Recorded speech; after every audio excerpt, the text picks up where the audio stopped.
Assalamualaikum warahmatullahi wabarakatuh. Tepangaken nami kula Desandra Mustafa Levi, kelas 11 TKP setunggal, absen gangsal kelas. Kula ajengi nyeritakake tentang pranatacara pitonan. Assalamualaikum warahmatullahi wabarakatuh.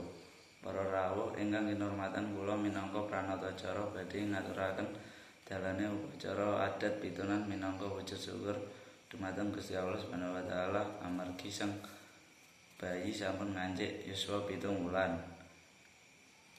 Doa pambuka dipun pimpin dening sesepuh utawi modin upacara adat pinaringan kelancaran lan berkah. Siraman bayi.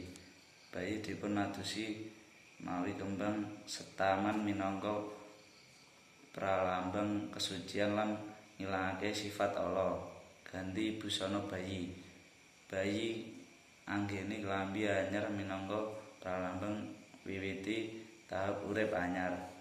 Doa slametan pitonan dipun waca kanthi khidmat minangka donga supaya bayi tansah sehat lan pinaringan keselamatan.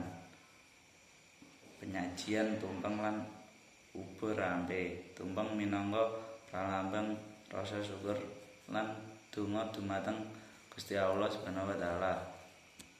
Para rawuh ingkang kinurmatan, mekaten runtutan upacara adat pitonan dinten menika mugi sang bayi tansah rahayu sehat lan dados anak ingkang migunani kangge agama, bangsa lan warga.